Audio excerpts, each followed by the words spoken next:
મેં પહેલી વાર પાસપોર્ટ કઢાવ્યો ને તો મને તો કાંઈ ખબર નહોતી. વર્ષો પહેલાં આફ્રિકા જવાનું, એ જ્યાંની કથા રાખી હતી આફ્રિકામાં, એના શાળા ઘાટકો પર રહે. એટલે પહેલાં લોકોએ એને સોંપ્યું કે બાપુનો પાસપોર્ટ કરાવ્યો. એટલે પાસપોર્ટ એણે, ત્યારે પાસપોર્ટનું રૂપ જુદું હતું. પાસપોર્ટના ઘણા પરિવર્તનો થયા, સુધારા બહુ થયા. એ વખત આ લગભગ 70-71ની સાલની આ વાત છે, ત્યારની વાત છે. એને કઢાવ્યું. એટલે એમાં કે તમારે જ્ઞાતિ લખવી પડે કે તમે કોણ છો. કીધું જ્ઞાતિમાં તો અમે ક્યાંય આવતા નથી, સાધુ લખ્યું. પણ હવે શું થાય કે એ સાધુમાં પછી એ લોકો બધા સમજે એટલે એણે પૃષ્ઠ લખ્યું અંગ્રેજીમાં. પૃષ્ઠ એટલે સાધુ. પણ હવે ક્યાં સાધુ અને ક્યાં પૃષ્ઠ થાય, ક્યાંય મેળ ખાય. સાધુ શબ્દ તો ઈશ્વર સાંભળે તો નાચવા માંડે સાહેબ, પરમાત્મા.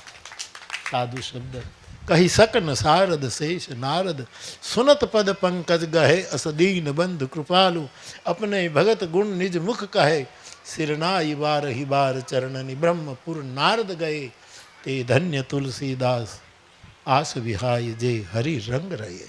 તો એવો મહિમા સાધુનો. પછી તો પરદેશ જવાનું હતું, પાસપોર્ટમાં તો નિયમ પ્રમાણે જ ચાલે, એટલે પૃષ્ઠ લખ્યું. પણ મને ક્યાંય ફાવે નહીં, હું કોઈ ધર્મગુરુ થોડો છું, હું તો સાધુ છું. ધર્મગુરુ તો કેટલા હોય, એ બહુ સારો શબ્દ છે, ઉત્તમ છે. દરેક ધર્મના પોતપોતાના ગુરુ, પણ સાધુ જેવો કોઈ શબ્દ નથી જગતમાં મારી દૃષ્ટિએ. તો પછી પાછો એ પાસપોર્ટ પૂરો થયો અને બીજી વખત પછી મેં એ પૃષ્ઠ કઢાવી નાખ્યું. સાધુ લખી નાખ. ઓલા કે મેં કીધું એ સાધુનો જ અર્થ પૃષ્ઠ થાય. લખી નાખ ને તું મૂક ને યાર પૃષ્ઠ. પછી સાધુ લખ્યું. પછી વાર હવે કેટલું ફર્યો તમારા આશીર્વાદથી. એટલે પાસપોર્ટ તો કેટલું બિચારું ધીક ઝીલે, કેટલું ધીક ઝીલે, કેટલી ઝીલે. પાછો પાસપોર્ટ પૂરો થઈ ગયો. પછી છેલ્લે 10 વર્ષ પહેલાં પાછો નવો પાસપોર્ટ કરાવ્યો. તે એમાં એ પૂછે તમારો ધંધો શું. એ કે તમે કલાકાર છો, તમે ત્યાં શું પ્રોગ્રામ આપવા જાઓ છો, ધંધો કરવા જાઓ છો, તમે ઉદ્યોગ, એમાં ધંધો પૂછે. એટલે મેં કીધું લખો ધંધો ભજન. હવે એને કાંઈ ભજનમાં ખબર નહીં, હાલ્યું બાપુ હજી હાલે છે એમને. નહીંતર ભજન કાંઈ ધંધો બધાને નવાઈ લાગે આ કાંઈ. મેં કહ્યું પણ અમારો ધંધો જ એ છે, અમે શું કરીએ? જે ધંધો એ લોકો, અમે થોડા કાંઈ અમે કંઈ બીજું કાંઈ કરીએ ચાલે. મારો કહેવાનો અર્થ એ છે કે સાધુ કોઈ વર્ણમાં નથી. તો બ્રાહ્મણ મુખમાંથી પ્રગટે આપણા ભૂદેવ દેવતાઓ, પૃથ્વીના દેવતાઓ, ઠાકોરજીના વેદ કહે છે પુરુષ સુક્તમનો અપાડ. બ્રાહ્મણો મુખમાં સિદ્ધ બાહુ રાધન્ય, હાથમાંથી સમાજનું, બેન દીકરીઓનું, સરહદનું રક્ષણ કરનારા ક્ષત્રિયો પ્રગટ થાય. આ વેદ કહે. ભેદ નથી. આ વેદ એમાં ભેદ ન હોય. આપણે ત્યાં એક ભજન છે, એ તો જુદા અર્થમાં. ભેદ કહે સબ ભેદ હી હૈ, નહીં મિલતી કોઈ બાત બેદન મેં, વેદ કહે સબ ભેદ હી હૈ.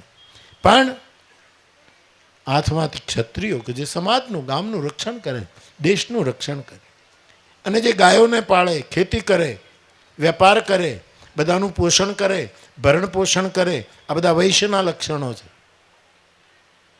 એ પરમાત્માના ઉરુ ભાગમાંથી, સાથળમાંથી પ્રગટ થયા.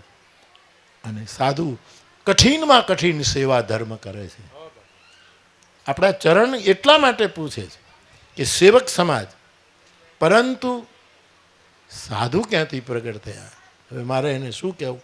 એટલે મેં કહ્યું કે તમે ગોત્યા કરજો શાસ્ત્રોમાં, કે મુખમાંથી, હાથમાંથી, જાંગમાંથી અને ચરણમાંથી આ બધા વ્યવસ્થાના રૂપમાં મહત્તત્વ પ્રગટ્યું છે.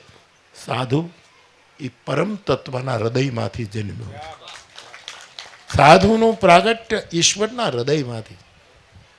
અને હું જ્યારે ભણાવતો હતો ત્યારે મેં શરીરશાસ્ત્ર ભણાવ્યું છે. હૃદયમાં આપણા શરીરમાં 2 નસો હોય, ધમની અને શિરા. એમાં એક નસમાંથી બગડેલું લોહી વહે અને પછી બીજીમાંથી હૃદયમાં જઈ અને શુદ્ધ થઈને સાધુ હૃદયથી સમાજનું બગડેલું લોહી સુધારે છે અને સમાજને સાચું બગડેલા પાસા સુધારી નાખે અને એનું રક્ત અભિસરણ કરાવે, રુધિરાભિસરણ કરાવી દે. અને આટલી સાધુને મોહમાં ગાયા પછી આ તો ઘરની જેમ બેઠા છે. એટલે આપણી જવાબદારી બહુ વધે. હાથ તૂટી જાય તો વાંધો નહીં આવે, પગ તૂટે તો નહીં વાંધો આવે, દાંત પડી જાય તો વાંધો નહીં આવે, આંખે ઓછું દેખાશે તો વાંધો નહીં આવે, કાને અવસ્થા પ્રમાણે ઓછું, પણ હૃદય નબળું પીડ્યું તેથી બહુ તકલીફ. એટલે સાધુ એ હૃદય છે અને એ હૃદય નબળું ન પડવું જોઈએ. સાધુ હમણાં હું એક મહાપુરુષને મારે મળવાનું થયું એટલે એમણે મને એમ પૂછ્યું, જરાક એવી રીતે પૂછ્યું, એ તો સૌનો સ્વભાવ હોય, પોતપોતાનું કુળ જેવું હોય એવું બધા બોલે. એટલે એણે મને પૂછ્યું કે થોડુંક વ્યંગમાં હતું, એટલે કે કેટલી કથાઓ પૂરી થઈ ગઈ, જાણે હું તો ગુનો કરતો હોઉં, જાણે અપરાધ કરતો હોઉં, એવો એણે પ્રશ્ન કર્યો. એટલે મેં પછી મનમાં જવાબ આપ્યો, એને તો ના આપ્યો, કારણ કે સાધુતા નડે છે, બીજું કંઈ નથી સાહેબ. બોલતા તો અમને બહુ આવડે છે ભાઈ, કોઈની તાકાત નથી જવાબ આપી શકે, પણ અમારી સમાધિઓ અમારી આડી આવીને ઊભી રહે. એ જે ધૂપ લીધા છે ને અમે, એ બધું આડું આવે એટલે બોલાય નહીં, સહન જ કરવું પડે, ધીરજ જ રાખવી પડે, કારણ કે સાધુતા લાજે. તો હૃદય છે, હૃદયનું બહુ ધ્યાન રાખવું પડે. એટલે આપણે આપણી સાધુતાનું બહુ ધ્યાન રાખવું પડે. અને આપણા છોકરાઓ રોજ રામાયણનો એકાદો દોહો પઢે, 2-3 ચોપાઈઓ પાઠ કરે, ગીતાનો એકાદો શ્લોક, હનુમાન ચાલીસાનો પાઠ, કાં તો સંતવાણી ગાય, ભજન ગાય.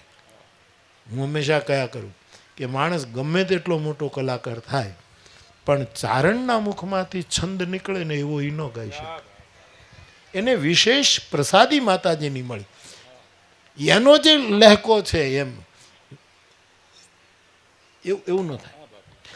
બીજા કોઈ પણ કેટલાય ઘણા માણસો બહુ જ સંસ્કૃત ભણે, પણ બ્રાહ્મણના જીભે જે સંસ્કૃત શ્લોક નીકળે એનોય એમ ભજન તો ગમે તે ગાય, બધાને છૂટ, પણ મારો સાધુનો છોકરો ભજન ગાય સાહેબ, એની તોલે કોઈ ના આવે. રામકથા તો બધા જ કરે, બધાને અધિકાર છે, કોઈ પણ કરે, પણ સાધુનો, આ મનુ બાપુની કથા મેં સાંભળેલી, સાધુનું બાળક રામચરણદાસ બાપુ આપણા, એની કથા બહુ જૂના કથાકાર, ઉગલમાં અમારા હરિયાણી, પણ એ તો ફકડના વેશમાં રહેતા હતા ને. એ આ ઉગલવાણમાં કથા હતી, આખી કથામાં એ સાંભળવા બેઠા. ઉગલવાણ અહીંથી ઉગલવાણ આવે ને, આપણે માડી કોણ નામ, ઉગલવાણના માં કોણ, એટલે ઉગલવાણ નહીં, આપણું અહીંથી કયું ગામ, કસાણ, ગોદાવરીમાં, કસાણમાં કથા હતી, કસાણ ગોદાવરીમાં, હા ગોદાવરી. એટલે સાધુ ભજન ગાય, સાધુ રામકથા કહે, એ આપણા માટે આનંદની વાત છે. તો સાધુ પરમાત્માના હૃદયમાંથી, અને તેથી હૃદયને જેમ આપણે સાચવીએ છીએ એમ એના હૃદયમાંથી નીકળ્યા છીએ, એટલે ઈશ્વર આપણને બહુ સાચવે છે, આપણું ધ્યાન રાખે. તમે વિચાર કરો, ગીતામાં શું કીધું, પરિત્રાણાય દેવાનામ નહીં, પરિત્રાણાય ખાલી સાધુ નામ. હું સાધુ માટે આવ્યો છું, સાધુનું પરિત્રાણ કરવા માટે હું આવ્યો છું. આવા એટલે કે આપણું ગૌરવ બહુ છે, આપણો મહિમા બહુ છે, આપણે એને સાચવી રાખીએ છીએ, રાખવું જોઈએ. એ મૂડીમાં વધારો ન થાય તો વાંધો નહીં, પણ એ મૂડી ઓછી ન થાય ભજનની, એનું ધ્યાન રાખે. અત્યારે તો હું તો એમ જ માનું છું કે સમાધિમાં જે ફિક્સ ડિપોઝિટ થઈ છે ને વડી, એમાં જ આપણે લેર, એ ફિક્સ ડિપોઝિટ તોડીએ નહીં, એટલું ધ્યાન રાખીએ. તો આવા મંડપનું સત, ભંડારાનું સત, એ બધું રોજ વધતું જશે. તો હું અહીંયા આવ્યો, મને આનંદ થયો, આપ સૌના દર્શન થયા, અને હું રાજી થયો. મને બાપુને અને સમાધિઓને મારી પાસે બહુ આવતો. તારા બાપા થાય ને મારી પાસે બહુ આવતો.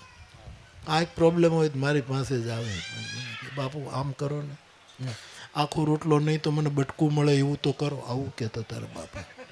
એનો ખાસ કાંઈક પ્રોબ્લેમ હશે, ખબર નહીં. તો કાંઈકથી કાંઈક મળવાનું. મેં કીધું પણ તમારી અવળ વાણી છે. તો કે આખો રોટલો ન મળે, બાપુ તો અથ્યું મળે એવું તો કરી નાખો. બહુ લેરી બાપુ હતા અને સાહિત્યના શોખીન હતા. તો હું રાજી થાઉં છું. એમની સમાધિને મારા પ્રણામ, અંજલિ આપ. મારા બધા જ પૂજની માતાઓ, વડીલો, આપ સૌને મારા પ્રણામ. જય સિયારામ.